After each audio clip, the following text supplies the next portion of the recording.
स्वागत है आप सभी का अपने चैनल एकलव्य स्टडी पॉइंट पे। और मेरा नाम है सचिन और आज की इस वीडियो में मैं आपको क्लास 12th की हिंदी से जहां कोई वापसी नहीं चैप्टर के इंपॉर्टेंट क्वेश्चन आंसर्स करवाने वाला हूं, जो कि आपके सेकंड टर्म के लिए बहुत ज्यादा इंपॉर्टेंट होंगे। तो चलिए हम वीडियो को स्टार्ट करते हैं। आपको बताना चाहूंगा कि आप इंस्टाग्राम पे मुझे फॉलो कर सकते हैं। मेरा यूजर नेम आप सभी के सामने लिखा हुआ है। अगर आपको कोई भी प्रॉब्लम आती है आप मुझे मैसेज कर सकते हैं। टेलीग्राम ग्रुप अगर आप ज्वाइन करना चाहते हैं तो class 12 ESP new group search मार के आप ज्वाइन हो सकते हैं। यहाँ पे आपको हर पल के अपडेट्स मिलते रहेंगे और वेबसाइट पे आपको नोट्स प्रोवाइड करवा दिए जाते हैं, तो आप वेबसाइट को जरूर विजिट करें। www.eklavyastudypoint.com हमारी वेबसाइट है। आज का हमारा पहला प्रश्न है, आधुनिक भारत के नए शरणार्थी किन्हें कहा गया है।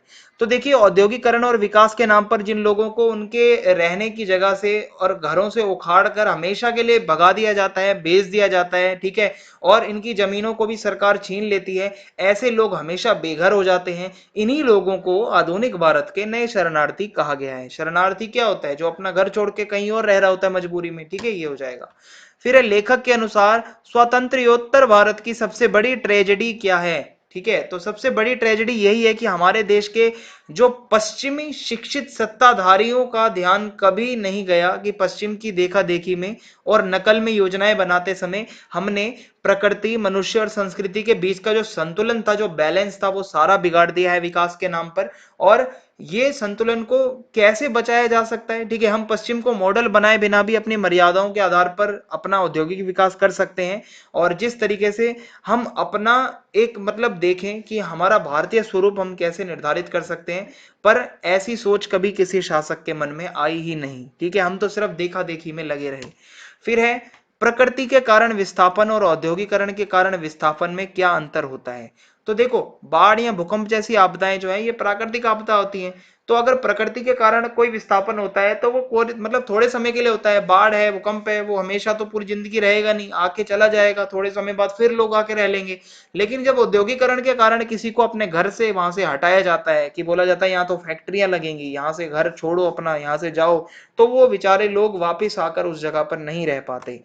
फिर है, औद्योगिकरण ने पर्यावरण का संकट पैदा कर दिया है, क्यों और कैसे। तो ये तो बहुत ही कॉमन सा है कि औद्योगिकरण कितना प्रदूषण करता है। ठीक है, कितना जल प्रदूषण, कितना वायु प्रदूषण, ठीक है, कितना ध्वनि प्रदूषण, पेड़ पौधों को काटा जाता है, उद्योगों से निकलने वाला धुआं वायुमंडल को प्रदूषित करता है, हमारे खनिज संसाधन दिन प्रतिदिन कम होते जा रहे हैं। तो ये इसमें आंसर में आएगा।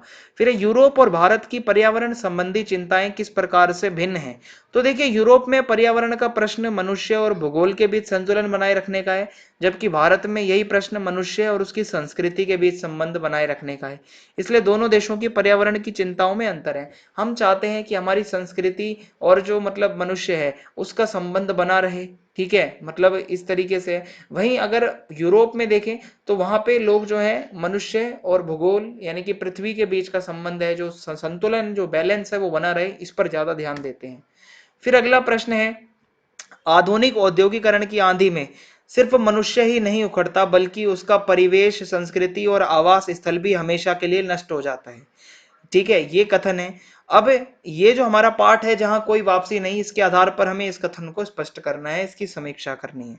तो आप देखो, अभी मैंने आपको पीछे बताया था कि जब प्राकृतिक आपदा आती है तो वो कुछ समय के लिए होती है। ठीक है, जो लोग अगर वहां से हटते हैं तो कुछ समय के लिए हटते हैं, वापिस जब वो आपदा समाप्त होती है तो वो लोग अपने घर लौट जाते हैं और उनका जाना पहचाना जो घर होता है, परिवेश होता है, वो उनको मिल जाता है। लेकिन औद्योगिकरण के कारण जो लोग उजड़ जाते हैं अपने घरों से, वो वापिस कभी नहीं लौट पाते। और प्रगति, डेवलपमेंट एंड विकास के नाम पर जब लोगों को इतिहास में उजड़ता हुआ देखा जाता है तो आज तक वो कभी वापिस नहीं जा पाते।